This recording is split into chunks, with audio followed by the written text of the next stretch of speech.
After we have initially received the initial reports last year in November, we have seen an increase in people and business owners approaching us, reporting to us, giving us information regarding this.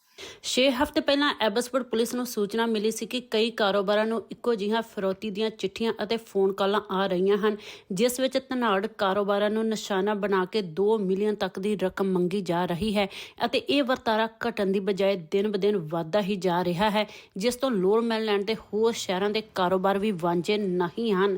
Surrey, Vancouver ਅਤੇ white rock ਦੇ ਵੀ ਕਈ ਕਾਰੋਬਾਰਾਂ ਨੂੰ ਧਮਕੀਆਂ ਦੇਣ ਵਾਲਿਆਂ ਨੇ ਰਕਮ ਨਾ ਦੇਣ ਦੀ ਸੂਰਤ ਵਿੱਚ ਘਰ ਅਤੇ ਕਾਰੋਬਾਰਾਂ ਤੇ ਗੋਲੀਆਂ ਦਾ ਨਿਸ਼ਾਨਾ ਬਣਾਉਣ ਦੀਆਂ ਰਿਪੋਰਟਾਂ ਵੀ ਸਾਹਮਣੇ ਆ ਚੁੱਕੀਆਂ ਹਨ। ਸੋ ਸਾਡੇ ਕੋਲ ਹਾਲੇ ਵੀ ਰਿਪੋਰਟਸ ਜਿਹੜੀਆਂ ਹੈਗੀਆਂ ਉਹ ਆ ਰਹੀਆਂ ਹੈਗੀਆਂ ਅਤੇ ਇਹ ਸਿਰਫ ਸਰੀ ਦੇ ਵਿੱਚ ਹੀ ਨਹੀਂ, ਜਿੱਦਾਂ ਕਿ ਤੁਸੀਂ ਸੁਣਿਆ ਹੋਣਾ ਹੈਗਾ ਆ ਕਿ ਬਾਕੀ ਜੂਰਿਸਡਿਕਸ਼ਨ ਦੇ ਵਿੱਚ ਵੀ ਇਹੋ ਜਿਹੇ ਮਾਮਲੇ ਸਾਹਮਣੇ ਆ ਰਹੇ ਹਨ। ਜਿੱਦਾਂ ਕਿ ਪੀਐਲ ਰੀਜਨਲ ਪੁਲਿਸ ਦੇ ਨਾਲ ਵੀ ਅਸੀਂ ਗੱਲਬਾਤ ਕੀਤੀ ਹੈਗੀ ਆ, ਉਹਨਾਂ ਦੀਆਂ ਇਨਵੈਸਟੀਗੇਸ਼ਨ ਕਿੱਦਾਂ ਜਾ ਰਹੀਆਂ ਹੈਗੀਆਂ, ਉਹਨਾਂ ਦੇ ਕੋਲ ਕੀ ਸਸਪੈਕਟ ਹੈਗੇ, ਕੀ ਮੋਟਿਵਸ ਹੈਗੇ ਆ, ਉਹਨਾਂ ਦੇ ਨਾਲ ਅਸੀਂ ਸਾਰੀ ਜਿਹੜੀ ਇਨਫੋਰਮੇਸ਼ਨ ਹੈਗੀ ਆ ਉਹ ਸ਼ੇਅਰ ਕਰ ਰਹੇ ਹੈਗੇ ਆ। ਇਸੇ ਤਰ੍ਹਾਂ ਹੀ ਵੈਨਕੂਵਰ, ਵੈਸਟ ਵੈਨਕੂਵਰ ਅਤੇ ਵਾਈਟ ਰੌਕ ਦੇ ਨਾਲ ਸਾਰੇ ਨਾਲ ਮਿਲ ਕੇ ਕੰਮ ਕਰ ਰਹੇ ਹੈਗੇ ਆ। ਉਧਰ ਅੱਜ ਐਡਮਿੰਟਨ ਪੁਲਿਸ ਨੇ ਪੁਸ਼ਟੀ ਕੀਤੀ ਹੈ ਕਿ ਬੀਤੀ ਅਕਤੂਬਰ ਤੋਂ ਲੈ ਕੇ ਉਹਨਾਂ ਨੂੰ 18 ਸਾਊਥ ਏਸ਼ੀਅਨ ਕਾਰੋਬਾਰਾਂ ਨਾਲ ਸੰਬੰਧਿਤ ਐਕਸਟੋਰਸ਼ਨ ਦੀਆਂ ਸ਼ਿਕਾਇਤਾਂ ਮਿਲ ਚੁੱਕੀਆਂ ਹਨ, ਜਿੱਥੇ ਧਮਕੀਆਂ ਨਾ ਮੰਨਣ ਦੀ ਸੂਰਤ ਵਿੱਚ ਸ਼ੱਕੀਆਂ ਵੱਲੋਂ ਨਵੇਂ ਬਣ ਰਹੇ ਘਰਾਂ ਨੂੰ ਅੱਗਾਂ ਲਾਉਣ ਅਤੇ ਹੋਰ ਨਿੱਜੀ ਨੁਕਸਾਨ ਪਹੁੰਚਾਉਣ ਦੀਆਂ ਗੱਲਾਂ ਸਾਹਮਣੇ ਆ ਚੁੱਕੀਆਂ ਹਨ। ਅੱਜ ਇਸ ਬਾਰੇ ਉਹਨਾਂ ਇੱਕ ਸ਼ੱਕੀ ਦੀ ਤਸਵੀਰ ਜਨਤਕ ਕਰਦੇ ਉਸ ਬਾਰੇ ਕਿਸੇ ਵੀ ਤਰ੍ਹਾਂ ਦੀ ਜਾਣਕਾਰੀ ਹੋਣ ਤੇ ਉਹਨਾਂ ਨੂੰ ਸੰਪਰਕ ਕਰਨ ਲਈ ਕਿਹਾ ਹੈ।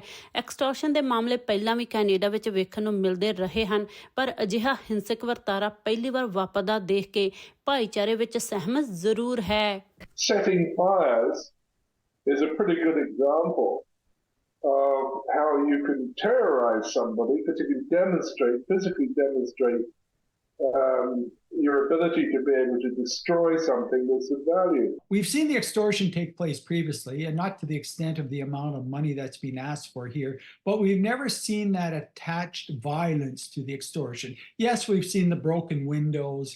Yes, we've seen various graffiti painted on buildings and stuff like that, uttering threats to an individual. But we've never seen the property damage and violence. For example, the shootings in White Rock. For example, the burning of houses that are being built by our community in Edmonton. Abbotsford ਅਤੇ ਸਰੀ ਵਿੱਚ south Asian ਕਾਰੋਬਾਰਾਂ ਨੂੰ ਨਿਸ਼ਾਨਾ ਬਣਾ ਕੇ ਧਮਕੀਆਂ ਦੇਣ ਅਤੇ ਫਰੌਤੀਆਂ ਲੈਣ ਦਾ ਹੋਇਆ ਸਿਲਸਿਲਾ ਸ਼ੁਰੂ ਹੁਣ ਕੈਨੇਡਾ ਭਰ ਦੇ ਵੱਖ-ਵੱਖ ਸ਼ਹਿਰਾਂ ਵਿੱਚ ਵੇਖਣ ਨੂੰ ਮਿਲ ਰਿਹਾ ਹੈ। ਸਰੀ ਵਿੱਚ ਇਸ ਗੰਭੀਰ ਸਮੱਸਿਆ ਨਾਲ ਨਜਿੱਠਣ ਲਈ ਇੱਕ ਖਾਸ ਟਾਸਕ ਫੋਰਸ ਵੀ ਸੈਟਅਪ ਕੀਤੀ ਗਈ ਹੈ ਅਤੇ ਪਿਛਲੇ ਹਫ਼ਤੇ ਹੀ ਉਹਨਾਂ ਨੇ 2 ਨੌਜਵਾਨਾਂ ਨੂੰ ਇਸ ਮਾਮਲੇ ਵਿੱਚ ਹਿਰਾਸਤ ਵਿੱਚ ਵੀ ਲਿਆ ਹੈ, ਪਰ ਉਹਨਾਂ ਨੂੰ ਚਾਰਜ ਲਾਏ ਬਿਨਾਂ ਹੀ ਅਜੇ ਰਿਲੀਜ਼ ਕਰ ਦਿੱਤਾ ਗਿਆ ਹੈ। ਪਰ ਇਹ ਸਮੱਸਿਆ ਦਿਨ ਬ ਦਿਨ ਵੱਧਦੀ ਵੇਖ ਕੇ ਹੁਣ ਨੈਸ਼ਨਲ ਪੱਧਰ ਤੇ ਇੱਕ ਟਾਸਕ ਫੋਰਸ ਸੈੱਟ ਕਰਨ ਦੀ ਆਵਾਜ਼ ਜ਼ਰੂਰ ਉੱਠ ਰਹੀ ਹੈ। National approach has to be there. And the pieces of the puzzle for each province have to be put together by the federal force, the RCMP. Not necessarily a specific task force. I think those task forces have to be left up to regional areas and provincial areas, addiction.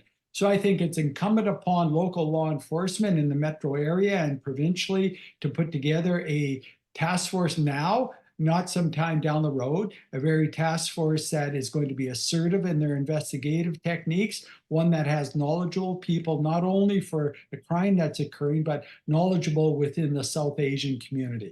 ਡਰੇ ਹੋਏ ਕਾਰੋਬਾਰ ਸੁਰੱਖਿਆ ਕਾਰਨਾਂ ਕਰਕੇ ਸਾਹਮਣੇ ਆ ਕੇ ਗੱਲ ਨਹੀਂ ਕਰ ਰਹੇ। ਕ੍ਰਿਮਨੋਲੋਜਿਸਟ ਰੌਬ ਗਾਰਡਨ ਅਨੁਸਾਰ ਇਹ ਸਾਰਾ ਮਾਮਲਾ ਇੱਕ ਆਰਗੇਨਾਈਜ਼ਡ ਕ੍ਰਾਈਮ ਤਹਿਤ ਚਲਾਇਆ ਜਾ ਰਿਹਾ ਦੱਸਿਆ ਜਾਂਦਾ ਹੈ, ਜਿਸ ਦੀਆਂ ਤੰਦਾਂ ਅਮਰੀਕਾ ਅਤੇ ਭਾਰਤ ਨਾਲ ਜੁੜੀਆਂ ਹੋ ਸਕਦੀਆਂ ਹਨ। We're short of information at this point, but my money would be on some sort of tie between these groups, and they're going to be very busy. The police are going to be very busy over the next few days trying to draw the lines and the links to these groups. And hopefully arresting people. ਉਧਰ ਸਥਾਨਕ police ਏਜੰਸੀਆਂ ਅਨੁਸਾਰ ਉਹ ਇਸ ਮਾਮਲੇ ਦੀ ਗੰਭੀਰਤਾ ਨਾਲ ਜਾਂਚ ਕਰ ਰਹੇ ਹਨ ਅਤੇ ਕਾਰੋਬਾਰਾਂ ਨੂੰ ਕਿਸੇ ਵੀ ਤਰ੍ਹਾਂ ਦੀਆਂ ਧਮਕੀਆਂ ਮਿਲਣ ਤੇ ਤੁਰੰਤ ਪੁਲਿਸ ਨੂੰ ਸੂਚਿਤ ਕਰਨ ਦੀ ਸਲਾਹ ਦਿੱਤੀ ਜਾ ਰਹੀ ਹੈ। Well, small business owners have more than enough to worry about just in day-to-day operations, and they don't need to be dealing with the fear of extortion from criminal entities. And so this is why this is an issue that needs a solution quickly.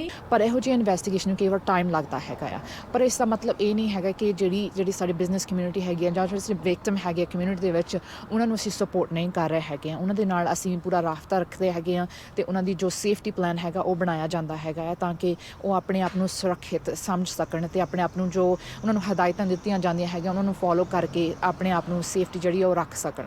Like we as the Abbotsford Police Department are doing everything within our power to combat the threats and the feeling of unease in our community. Obviously, we are also engaged with our local governments who are not mute to the issue and are very much engaged and assisting us in this. In terms of provincially and in other jurisdictions, I cannot speak on what their actions are. ਇਸ ਬਾਰੇ public safety ਮੰਤਰੀ mic ਫਾਰਨਵਰਥ ਦਾ ਪੱਖ ਜਾਣਨ ਲਈ ਵੀ ਸੰਪਰਕ ਕੀਤਾ ਗਿਆ ਕਿ ਉਹ ਇਸ ਮਾਮਲੇ ਦੀ ਰੀਜਨਲ ਜਾਂ ਨੈਸ਼ਨਲ ਜਾਂਚ ਦੇ ਹੱਕ ਵਿੱਚ ਹਨ ਜਾਂ ਨਹੀਂ, ਪਰ ਖਬਰ ਤਿਆਰ ਕਰਨ ਦੀ ਡੈਡਲਾਈਨ ਤੱਕ ਉਹਨਾਂ ਦਾ ਕੋਈ ਜਵਾਬ ਨਹੀਂ ਆਇਆ। ਪ੍ਰਭਜੋਤ ਕਾਲੋਂ, OMNI ਨਿਊਜ਼, ਸਰੀ।